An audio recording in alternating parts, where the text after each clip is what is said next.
J'espère que vous allez bien, j'espère que vous vous portez bien. La mort hier, le 29 décembre 2023, de Khan Nizar, nous fournit l'occasion et l'opportunité de faire un constat. À 86 ans, Khan Nizar est le deuxième plus haut personnage de l'armée et de l'institution militaire algérienne et du régime algérien qui est mort après Ahmed Gaïd Salah, qui est mort en décembre 2019. Qui نشوفوا le reste des dirigeants algériens les قعدوا en vie, ceux qui sont encore en vie ou là qui sont encore en poste, nous pouvons constater aisément que le régime algérien il a atteint sa limite biologique. Il a atteint sa limite biologique. Ceux qui sont encore au pouvoir risquent de mourir à n'importe quel moment. Et ça, c'est la biologie. Bon, qui sont les autres piliers du pouvoir algérien? Général Toufik, âgé aujourd'hui de Kif, 84 ans. Chengreha, chef de l'armée actuelle, 78 ans. Tebboune, président de la République, 78 ans.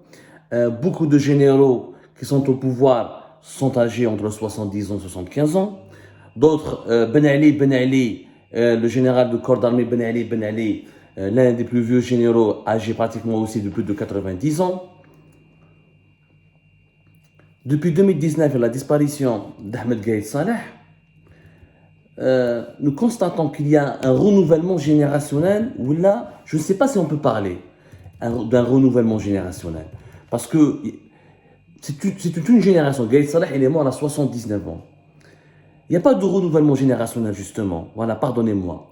Il y a un déclin générationnel du régime. Le régime est en train de décliner biologiquement parlant. Le régime algérien n'a pas été battu politiquement, n'a pas été battu militairement, n'a pas été renversé par le Hirak, n'a pas été renversé par les événements d'octobre 88, n'a pas été renversé par les événements de 2011, n'a pas été renversé par le printemps pépère de 2001. Mais aujourd'hui, il est confronté à une dialectique, ou là plutôt à une contrainte qui semble beaucoup plus forte que lui. C'est la contrainte de la biologie. Tous ces responsables sont en train de mourir. Et tous ces responsables qui sont encore en vie risquent de mourir parce qu'ils sont très âgés. Aujourd'hui, Abdelmajid Tebboune veut briguer un deuxième mandat, mais on n'a aucune garantie qu'il peut rester en vie 5 années plus supplémentaires. L'espérance de vie en Algérie est entre 77 ans et 78 ans. C'est ça. Gaïd Salah a 79 ans. Quand on est âgé, quand on est très âgé, on peut être malade, on peut avoir des maladies graves, chroniques. Abdelmajid Tebboune a échappé miraculeusement au coronavirus Covid-19 en 2020. Rien ne garantit qu'il peut rester en forme jusqu'à 4 ans supplémentaires, ça veut dire jusqu'à 2028. Saïd Chengreha, le chef de l'armée, kif. Belek dans 2-3 ans, Belek il peut mourir. Tous les chefs du régime, les têtes pensantes du régime, sont vieux, c'est des personnes âgées. Rohou l'âge des généraux, rohou l'âge des principaux commandants de corps de l'armée, rohou l'âge des premiers ministres actuels, l'âge moyen des dirigeants algériens, c'est entre 70 et 75 ans, voire même plus de 80 ans, comme l'actuel président du Conseil de la Nation, 93 ans. La mort de Khan Nizar et la mort de Gaïd Salah, et peut-être la mort certaine, parce qu'on ne peut pas échapper à la mort. Le régime algérien peut échapper au Hirak, peut échapper au printemps arabe, au printemps berbère, mais tu ne peux pas échapper à la mort.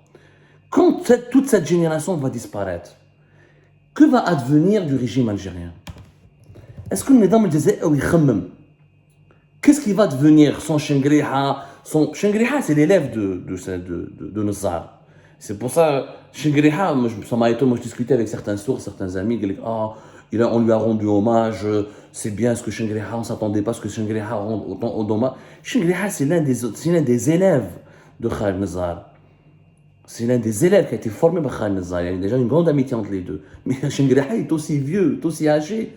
Il risque de rejoindre Khan Nizar tôt ou tard. La mort, c'est pas quand je dis qu'il y a une mort, que Chengreha va mourir un jour ou l'autre, c'est pas une insulte, c'est pas une injure. Nous allons tous mourir un jour ou l'autre. Sauf que tu as plus de chances de mourir. Enfin, il y a plus de risques, pas de chance, parce que la mort n'est pas une chance.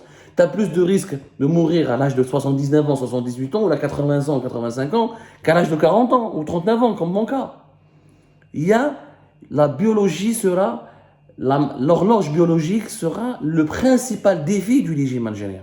Et ce que nous constatons, c'est que Il n'y a pas de successeur. Il n'y a pas de relève. Qui peut succéder à Chenguereha? Un autre général âgé de 70 ans, 75 ans, qui va rester combien de temps en vie? Qui peut succéder à Abdelmajid Tebboune? Un autre dirigeant de 74, 75 ans? Qui? Il y a cette génération, le régime algérien, il est lié à la génération des personnes âgées entre 75 ans et 80 ans.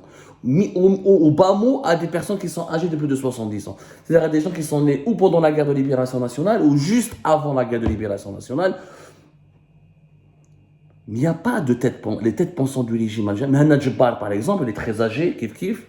Il dépasse, selon mes sources, l'âge de 75 ans. Il aurait même été hospitalisé récemment. On est en train de confirmer l'information. Le patron l'un des têtes pensantes du régime militaire et des services secrets algériens, il est malade, gravement malade. Ils sont tous malades parce qu'ils sont âgés.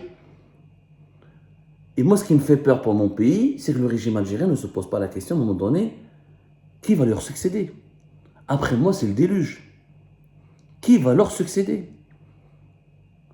Le problème, je ne suis pas en train de regretter, attention, l'émission a dit, je ne suis pas en train de dire, ah, ils vont nous manquer. Je ne suis pas en train ni de me réjouir de la mort, ni d'appeler à la mort. Ce n'est pas ça le souci. Le souci, c'est que quand il y a des crises de succession au sein des systèmes totalitaires d'un pays qui est maintenu sous le totalitarisme, et lorsque les crises de succession, lorsque la succession n'est pas préparée à l'avance, le vide que peut laisser la mort des chefs et des têtes pensantes d'un régime totalitaire peut mener vers une crise d'instabilité qui peut provoquer des pertes et des préjudices économiques et politiques considérables pour le pays.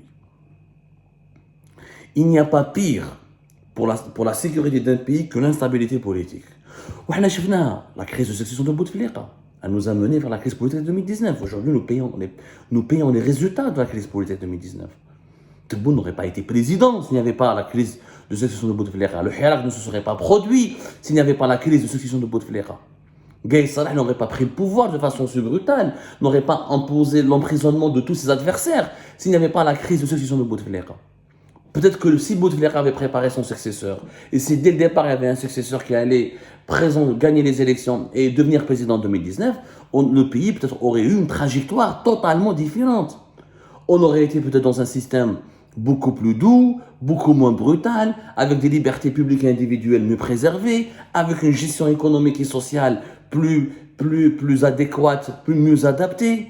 Aujourd'hui, la brutalité dans laquelle se trouve l'Algérie, où les opposants sont en prison, le régime est très brutal, les éminences grises ont démissionné, ou là elles sont parties, ou là elles ont fui le pays, ou là ils vivent recluses, ou là personne ne veut se mêler. Le pays aujourd'hui, il a une crise de mauvaise gestion parce que le système est devenu trop brutal parce que de 2019 à 2023, nous avons vécu 2 crises de succession. La première crise, celle de Bouteflika, la deuxième crise, c'est celle de Gaïd Salah. Chenguereha a le pouvoir, il a démantelé le système Gaïd Salah, on a rempli les prisons avec les partisans de Gaïd Salah, les collaborateurs de Gaïd Salah, qui avaient eux-mêmes mis en prison les collaborateurs de l'ancien régime. Au cas de prison fait prison, lutte de clan dans lutte de clan, instabilité fait instabilité, ça produit quoi?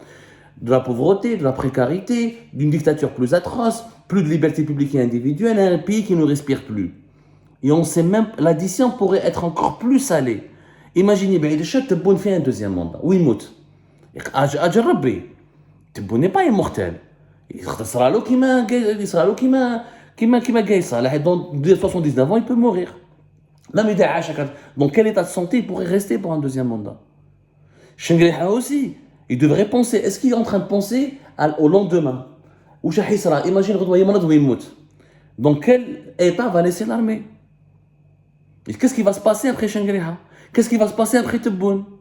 Parce que, rappelez-vous de ce qui s'est en 2019. On ne sait pas, j'étais parmi les rares voix où j'étais insulté à l'époque, où j'étais diffamé à l'époque, j'étais injurié à l'époque. Je me posais toujours la question et j'essayais d'alerter mes compatriotes en leur disant, réfléchissez avec moi. Qu'est-ce qui va se passer après Bouteflika? Ok, vous voulez le dégommer, le dégager. Mais vers quelle transition? Est-ce que le Hirak, il a un projet? Est-ce qu'on fait quoi? Des élections ou pas? Est-ce que c'est une bonne idée de tout faire en compagnie de l'armée et de mêler l'armée à la transition politique? On ne peut pas écouter à l'époque.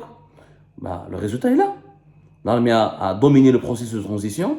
Elle a instauré une logique autoritaire qui a donné naissance à un régime très autoritaire, qui est le contraire parfait des aspirations du Hirak, qui a écrasé le Hirak, qui a mené le pays vers la crise que nous avons. Pas de liberté publique, pas de démocratie, pas d'état de droit, pas d'économie développée. En plus, cherté de la vie, misère sociale, pauvreté inégalée. Jamais l'Algérie n'a été aussi mal.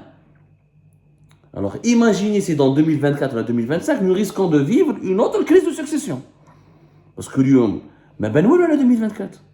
Mais qu'il y a des candidats, mais qu'il y a des gens qui veulent affronter le régime, mais quelqu'un qui a un projet, personne ne veut présenter un programme, personne ne veut se manifester pour dire moi je peux devenir président, je peux redresser le pays. Il n'y a que Tebboune qui anime la scène politique. Les opposants ont disparu, les partis de l'opposition ont été dissous, la réprimés, ou là n'ont même plus droit à la parole. Imaginez Tebboune qui met ça dans le bail de chef. Où est-ce qu'il va? يضربوا بيناتهم. Son entourage, l'entourage de Chengriha, l'entourage de Tebboune, l'entourage des services, une nouvelle guerre de clans qui peut durer minimum une année en attendant l'arrivée d'un nouvel homme fort du pays. Et pendant ce temps-là, nous sommes 47 millions d'habitants, nous serons 48 millions d'habitants. Ou le pétrole ou le gaz, ou le pays, quand il y a une instabilité politique, on va gagner beaucoup moins d'argent. Donc, et on va avoir des problèmes économiques plus graves. Ou contrairement à 2019, le monde de 2024 est plus dangereux. Il y a la guerre en Ukraine, il y a la guerre au Proche-Orient. Nous avons des problèmes politiques avec les pays du Sahel. Nous sommes au bord d'une guerre avec le Maroc. Nous avons des problèmes avec en Libye. La Tunisie menace de s'effondrer. Donc nous sommes entourés de problèmes, de foyers de tension. Alors si l'Algérie va subir une nouvelle crise d'instabilité, parce que nous sommes déjà dans une instabilité, à partir du moment où nous n'avons pas d'institutions, où nous n'avons pas des institutions solides qui fonctionnent, où nous vivons toujours sous le diktat des hommes, où nous n'avons pas une doctrine moderne, claire, avec une économie qui se développe, avec une vision futuriste et avant-gardiste de l'avenir du pays. Donc nous n'avons pas des programmes réformistes qui peuvent garantir à l'Algérie une certaine croissance économique, qui peut répondre à sa croissance démographique et qui peut répondre à ses besoins élémentaires. Nous sommes dans l'instabilité. L'instabilité, ce n'est pas les guerres, les manifestations. Il y a instabilité quand le pays n'arrive pas à se prendre en charge. Et quand il n'y a pas de liberté publique, quand il n'y a pas de démocratie, quand il n'y a pas d'état de droit, quand il n'y a pas une économie qui fonctionne, quand il n'y a pas d'industrie qui fonctionne, quand il n'y a pas de production nationale qui fonctionne, quand il n'y a pas des relations stables avec les pays voisins ou avec les puissances mondiales, ça c'est une forme d'instabilité. La mort de Guy Salah et la mort de Nizar devraient nous inciter à réfléchir sur l'après. ما نديروش الغلطه تاع 2019 وانا نقولها لشنقريحه ونقولها لتبون. Préparez vos successions. Pensez à l'avenir. Ne soyez pas égoïstes. Le régime algérien, dans son fonctionnement actuel, il a atteint sa limite. Le régime algérien a survécu à tout, mais il ne survivra pas à la biologie. Il ne survivra pas à la mort. Quand il y a une théorie, mais ils ont leurs descendants, ils ont leurs enfants. C'est complètement faux. Ils n'ont pas de descendants. Montrez-moi un dirigeant de 40 ans, de 50 ans, qui réfléchit comme Chengriha, comme Tebboune ou là. J'en connais pas. Montrez-moi n'importe quel, donnez-moi un nom, il n'y a pas de descendants. Le régime algérien n'a pas de descendants. Justement, le régime algérien, tellement, il a peur des trahisons, des coups bas, et des coups d'État, il a peur de se faire voler la vedette, de se faire voler le pouvoir. C'est toujours la même génération qui a monopolisé le pouvoir. La génération des 75 ans, 80 ans et 70 ans n'a jamais partagé le pouvoir. Il y a très peu de décideurs influents qui sont âgés de 60 ans, de 65 ans. Très peu. Le dernier d'entre eux, Aynem Abdelrahman, qui était 60 ans et quelques, Makdash, il le pouvoir, il ne pouvait pas rester Premier ministre. Parce qu'il est plus jeune qu'eux. Général Qaïdi, il était plus âgé que la majorité des généraux de l'armée, il n'a pas pu rester au pouvoir longtemps. Pourquoi? Parce qu'il était plus jeune qu'eux.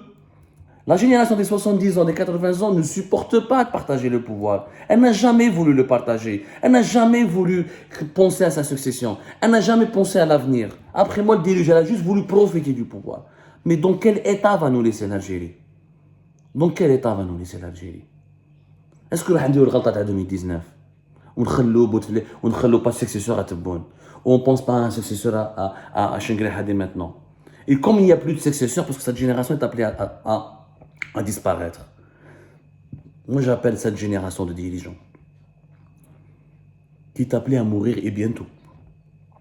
Parce que c'est la logique de la biologie. C'est la vie. Donnez le flambeau. Transmettez le flambeau. préparez-vous à transmettre le flambeau aux autres. Faites comme le général Franco en Espagne, Pinochet au Chili. Commencez à accepter de faire des transitions et de préparer votre départ. Préparez mieux votre départ pour que le pays ne sombre pas dans l'irréparable, à savoir parce qu'une deuxième crise d'instabilité politique serait fatale pour l'Algérie.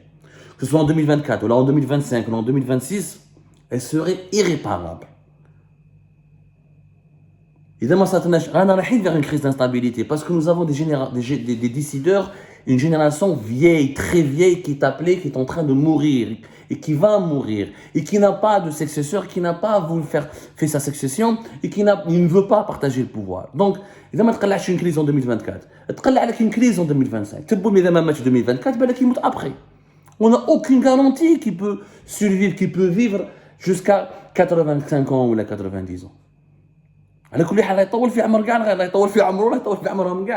parle pas de la mort de la personne, on parle de la mort du décideur, de celui qui a une responsabilité, de celui qui a une fonction. Et dont la fonction, et cette fonction détermine la stabilité, la sécurité d'un pays sensible, stratégique comme l'Algérie. Nous avons atteint la limite biologique du régime algérien. Il faut le comprendre. Il faut l'assimiler définitivement. Il faut que la génération des décideurs âgés de 70 ans, 75 ans et 80 ans transmettent le flambeau et commencent à céder sa place au nom de la préservation de la paix et de la stabilité de l'avenir de l'Algérie.